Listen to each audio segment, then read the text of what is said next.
In the glorious annals of cricket history, there's nothing quite like a test series between England and Australia. In the winter of 80-81, England had gone to the West Indies. That was not a particularly happy experience, and indeed, political sensitivities almost caused the cancellation of the tour altogether at one point. But that aside, on the field of play, a struggling England team were literally blown to smithereens by the pace and fury of the West Indies bowlers Holding, Roberts, Garner, Croft and Marshall. For the England captain Ian Botham, it was a baptism of fire, and one he almost didn't survive. And so, battered, bruised and beaten, England returned to face the summer of 81 and to face Australia. When it was learnt that the Australian captain Greg Chappell, that fine batsman and master tactician, was not to tour England, English spirits rose. Surely, here was an Australian team without Chappell which England could beat. And so they went to Trent Bridge, and England was swept aside by the pace of Lilly and Alderman, and Australia went one up in the series. The saddest sight in all this was the England captain Ian Botham. Hailed only a year before as one of the greatest all-rounders of all time, as the man who embodied that new spirit of adventure in English cricket, Ian Botham seemed to be able to do nothing right. He batted distractedly, his bowling lacked that old flair and zest. And more importantly, his leadership of the England team was subjected to the fiercest criticism. After his poor performance in the second test at Lord's, the English sports writers unceremoniously began to call for Ian Botham's head. Before they could get their demands, Ian Botham resigned, and Mike Brearley was recalled to lead England. The newspapers seemed to have won their day. The question was, though, having had the opportunity to reflect on England's shortcomings, how did Mike Brearley plan to set about improving things? Well, first of all, by talking, and team talks, and getting people to try and feel that we were at least as good as Australia, man for man, possibly better, and that we had to go out there expecting to get on top of them, expecting to take wickets, you know? I thought that we had basically the best players. I thought that there weren't better players around in England to take the places of the people there. It was a matter of getting the best out of everyone and beginning to feel the confidence, the team beginning to feel confidence in itself. I went very largely on the opinion of the local players, Chris Old and Jeff Boycott, who both thought that although it might turn, it would certainly keep seaming and it would bounce to different heights and it would always be difficult to play the seam bowlers and it might not turn for a while into the match. After the first day, I thought I was wrong. I felt very miserable about it. I thought I let the side down because I'd been the one that advocated leaving Embry out, and it had turned a bit on the first day, and they got 200 for 3.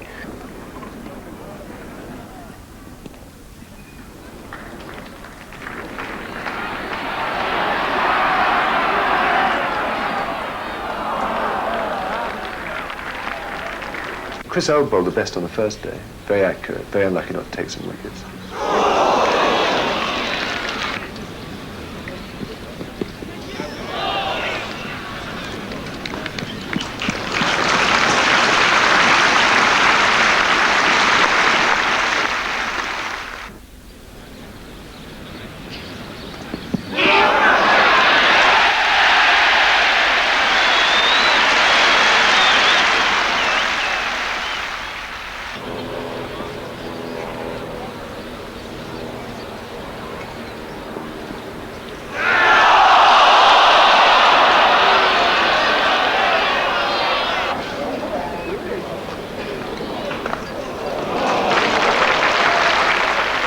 As you said, Australia did quite well.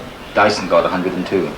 He played very well indeed, yes. He had a bit of luck, obviously, but he just played a good, steady innings, kept going.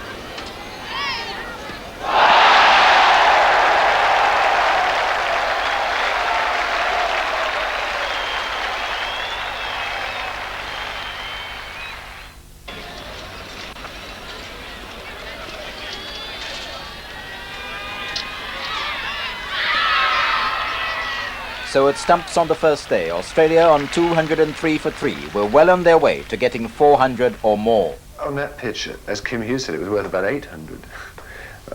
But it was certainly worth a lot more than 400, which is a good score on any pitch. Yes, we hadn't bowled that well, and we dropped about 5 catches.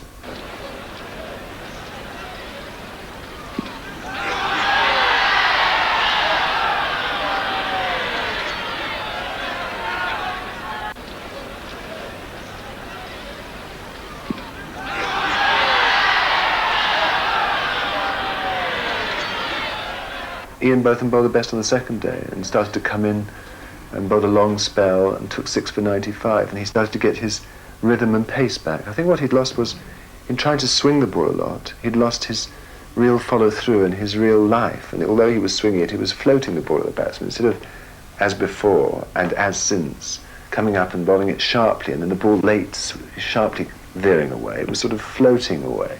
But here he began to get the life back and the speed back.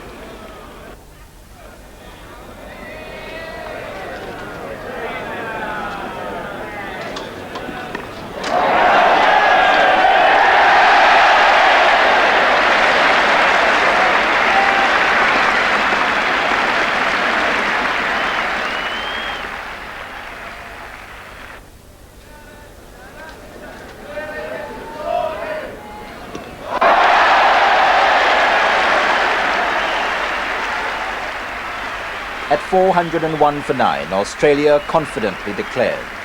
It had been a solid batting display, fashioned carefully around the need to survive and to be safe in the battle for the Ashes, and giving the lie partly to the belief that one-day cricket had destroyed the art of building a long, sound test innings.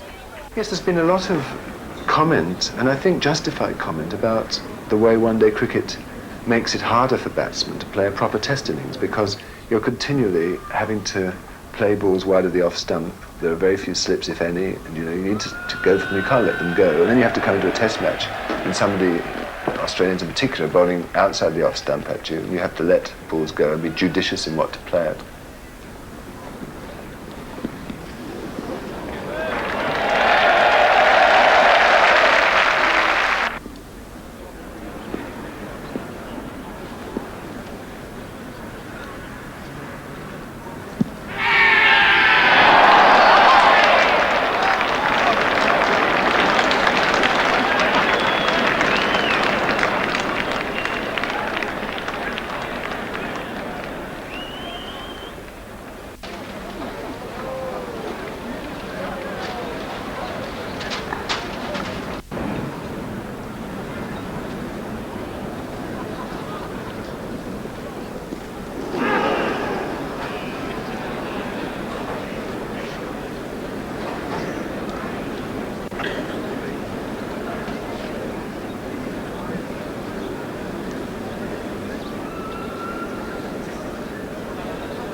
Terry Alderman had been Australia's find of the tour. Having neither the speed nor the fire of Dennis Lillee, he concentrated instead on line and length. Bowling fairly quickly, he kept the ball well up. He moved the ball off the seam and moved it late enough to trouble every England batsman.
So with Gooch, Brearley and Boycott gone, it was now all up to David Gower and Mike Gattin. Gower in particular looked in excellent touch and seemed to have all the time in the world to play his shots.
But with the departure of David Gower, just when he looked set for a big score, Australia's 401 looked a long, long way beyond England's reach, and worse was to come.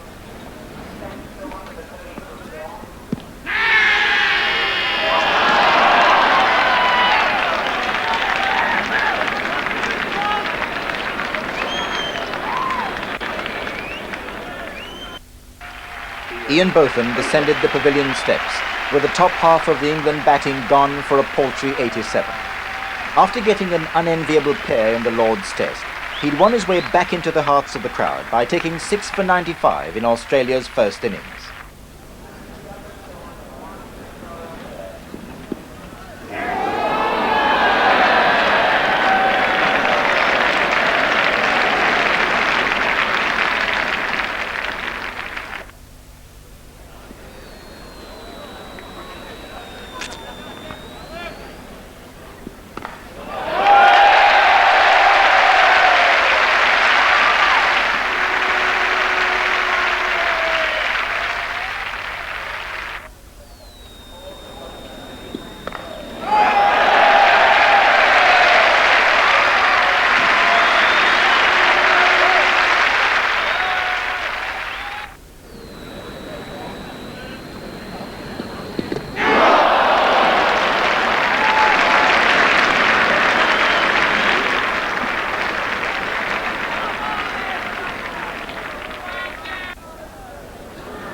Two simple catches had provided another milestone in the career of the veteran Australian keeper Rodney Marsh. His tally of wickets and tests had gone to a record 264. But Marsh's record seemed to confirm England's sorry plight, from which the batting of Ian Botham had offered but a brief respite.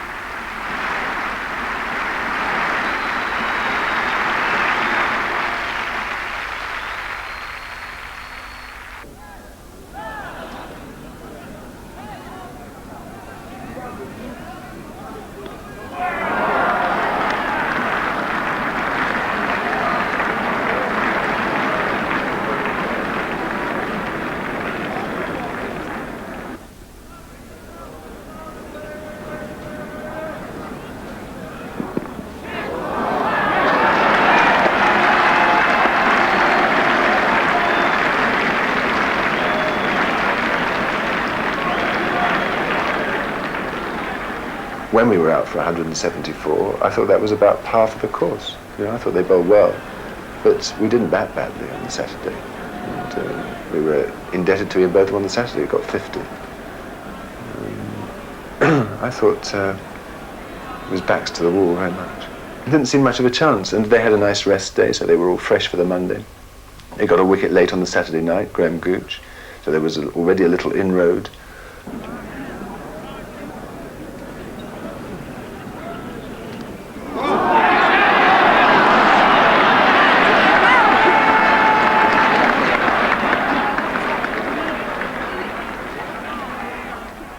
On the Monday morning, I mean, I just got a ball, for example, that was straight in the air and then went away off the pitch from a perfect length of the line, and there was nothing that I could do about it. I played the ball as well as I could possibly play it and was caught at third slip, similarly to Graham Gooch. So I thought we probably would lose by an innings.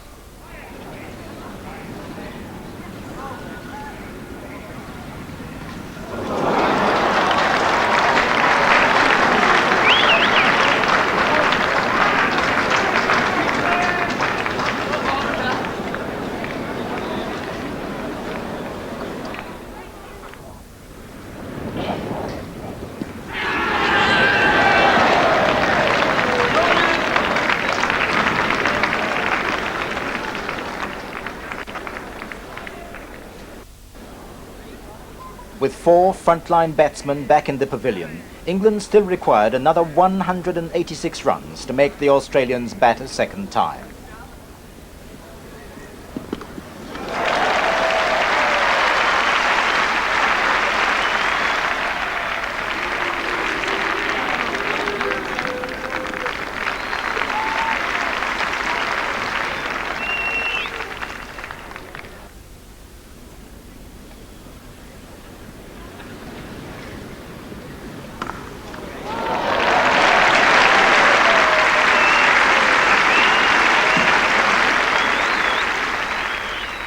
Just before that, England were quoted at odds of some 500 to 1 against.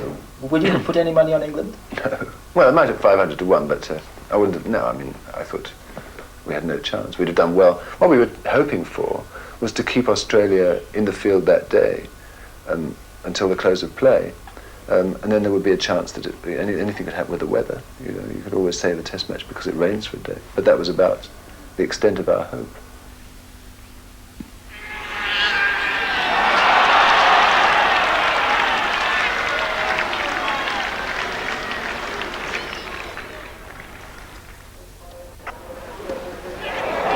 The loss of England wickets had now become a procession, and with the departure of Boycott and Taylor, Australia's steady progress to victory had turned into an inexorable march.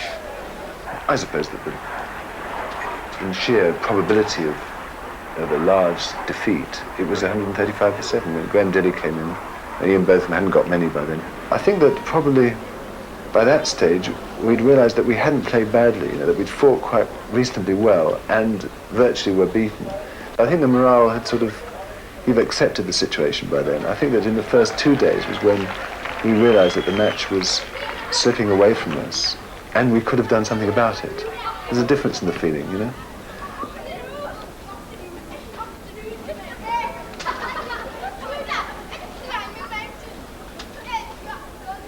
Ian, in a sense, was helped by the fact that it was such a hopeless situation, in that he felt free to play any shots he liked, you know, any shots. He went out and he played a range of shots, from the sublime really to the almost ridiculous, and got away with it.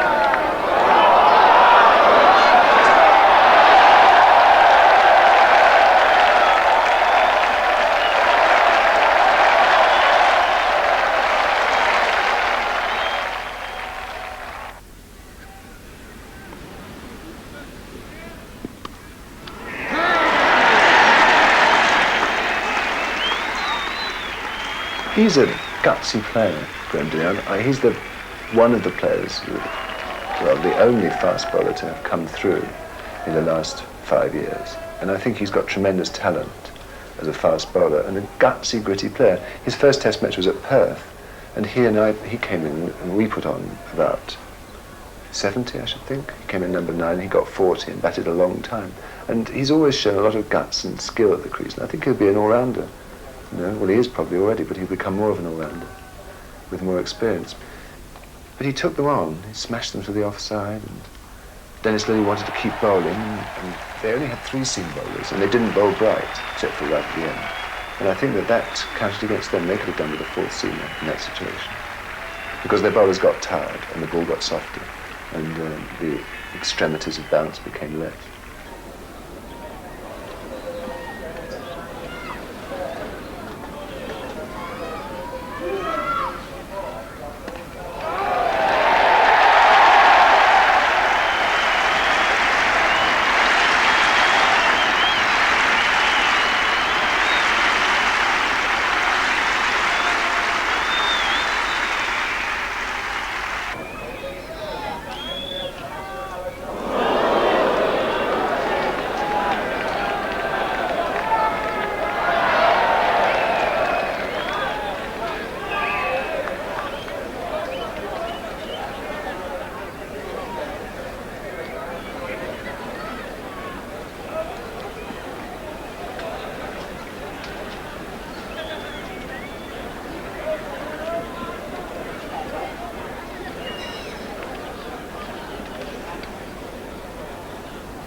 In that mood, both of them looked almost as though it was a kind of wild, extravagant one-day game. I think he had the same attitude that he would have had in a one-day game, certainly. And the same strength and the same flow. And he played some extraordinary shots over the top of the slips and some magnificent shots straight and through the covers. Straight 6 off Alden and went down the wicket and hit him straight back over his head for 6. Hooks, pulls. It was a wonderful innings. Wonderful.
sort of infra dig for one captain to comment on what another does, but do you think that Kim Mills might have sort of erred a little tactically there?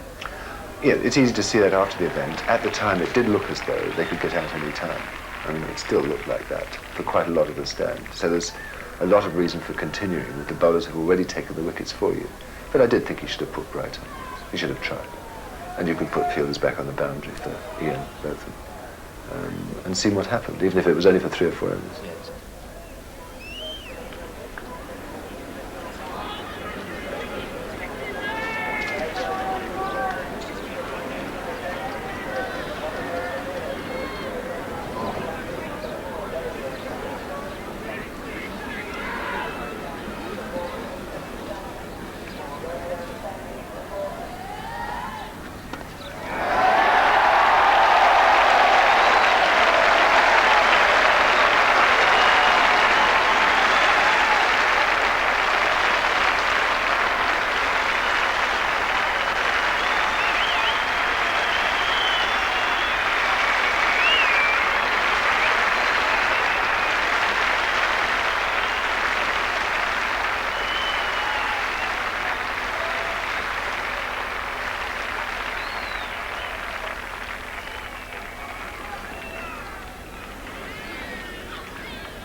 But even as that unlikely partnership between Graham Dilley and Ian Botham blossomed, when Dilley reached his half-century, England was still a mere 16 runs ahead, with only tail-enders to come.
Chris Hold's a puzzling man as a batsman because he's got enormous talent, but he seems to play the quick bowlers always this convulsive jerk backwards and then plays inside out towards the offside like this.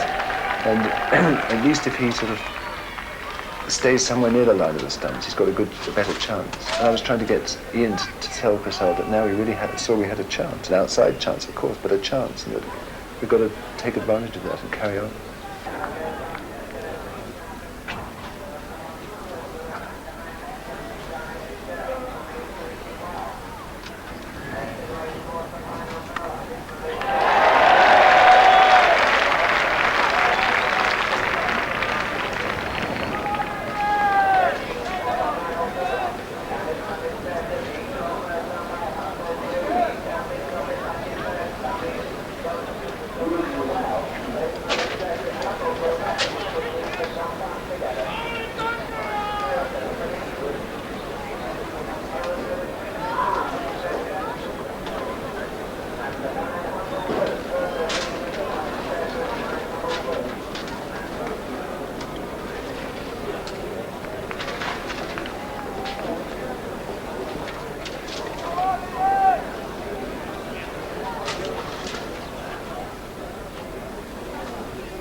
For sheer audacity and aggression, Botham's was one of the most extraordinary innings seen in a test match.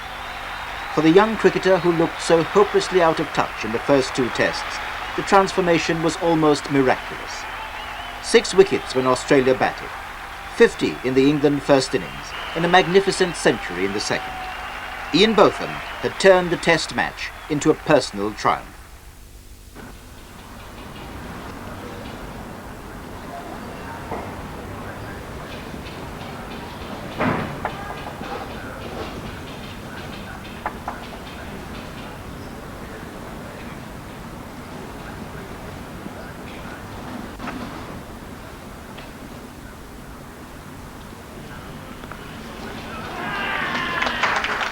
Next morning, Bob Willis fell quickly to Terry Alderman, and Ian Botham was left undefeated with 149.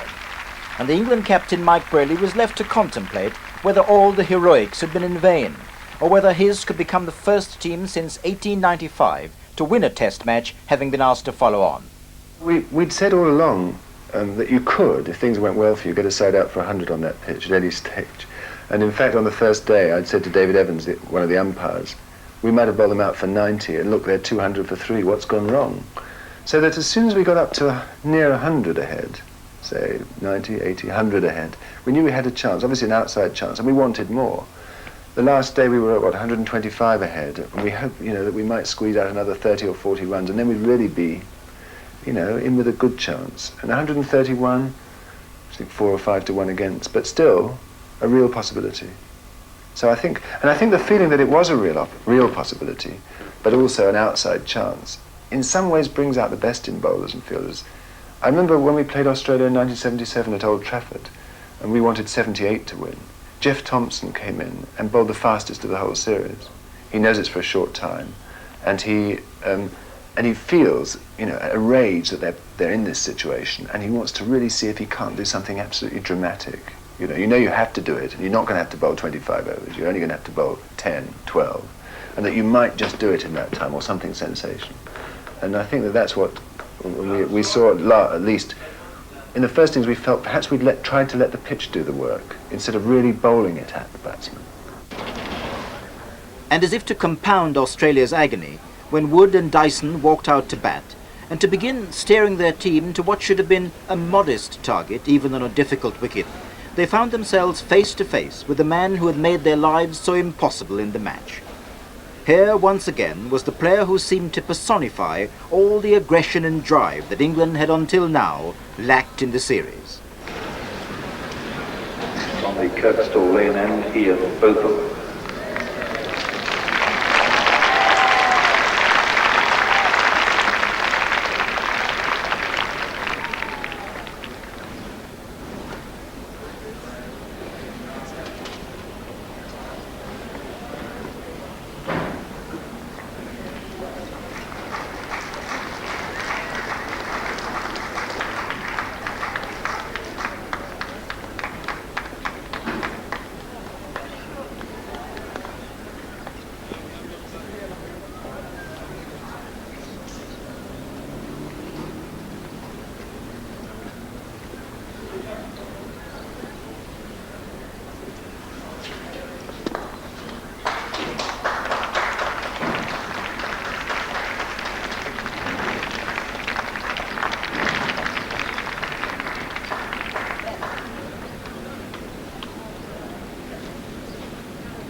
Having tried the off-spin of Peter Willey, Mike Brearley now had to decide whether to ask Bob Willis to bowl as fast as he possibly could, although in so doing he'd risked the possibility of giving away precious runs by his persistent no balls. And we talked about this, Bob and I, and so he said, all right, you want me to bowl faster? I said, you bowl faster and forget about the no balls, because he was having all this trouble with no balls. And he changed ends, if you remember. He bowled 5 overs up the hill, which was the end he initially wanted to bowl at. And he bowled well and looked like getting a wicket. And he said, let me come down the hill. And at that time I was still thinking about Chris Old swinging it at the other end. And I said, oh, don't you want to bowl this end? And eventually I decided, yes, let him come down the hill. And that's when the game changed. And he just bowled fast and straight and aggressively. And we started to catch the catches.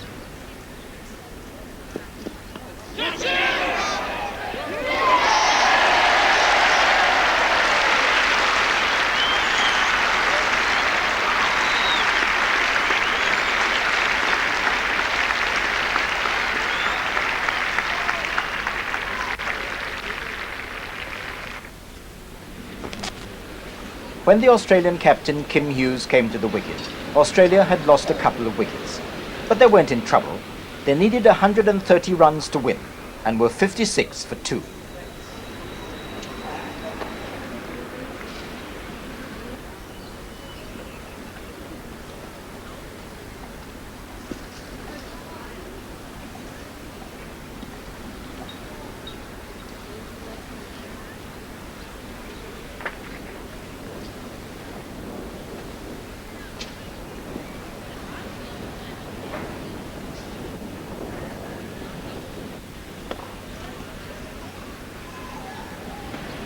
So, with Australia's target getting ever closer, the England captain Mike Brearley decided to call on the off-spin of Peter Willey.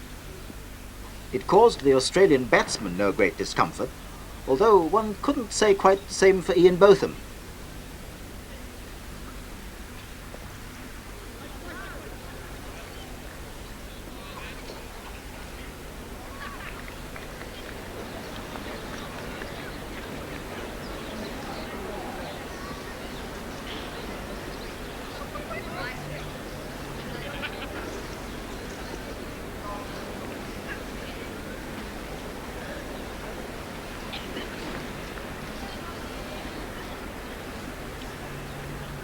Not very long after that, Brearley switched back to his quicker bowlers. In so doing, he'd raised the curtain on an unbelievable drama.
This was almost the resurrection of Bob Willis. It was, I honestly thought, when I'd seen him at various stages before, in the end of the Australian tour before, when he went home from West Indies with had to have an operation on his knee, against Viv Richards at Lord's in the Test match, or up here at Old Trafford, I thought that he'd finished. And this summer I thought he was bowling well, but not fast, quickish, but he seemed a different bowler, not quite the same bowler. And now there he was again. Suddenly I thought it would be his last Test match. And then suddenly he was 8 for 43, one of the best pieces of bowling he's ever bowled. And just back to his old aggressive, attacking, fast, straight self.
one wicket to fall and Australia still needing 20 runs to win, Mike Brearley called on Ian Botham. It was to be an incredible over of tension and maddening despair. All cricket life was to be reflected here, near misses, appeals for LBW, and that old English disease, dropped catches.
How do you feel about the fact that your name is now going to be associated with probably one of the greatest test matches of modern time? When you sit down in the evening and think about this, what are your feelings?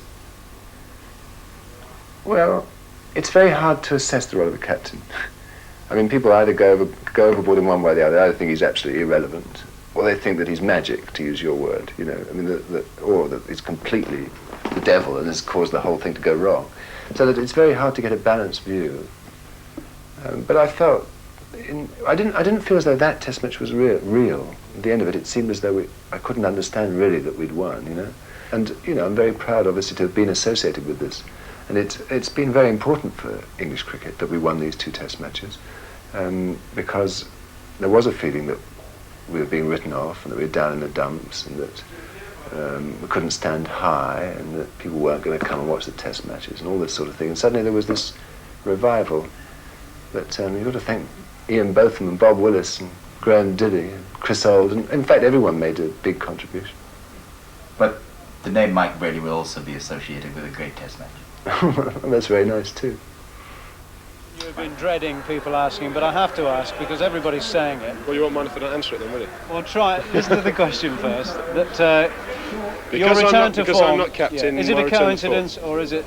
Well, like I said the other night, it's the original catch-22 situation, and I couldn't give a monkey's stuff so long as England win, and we won. That's all that worries me.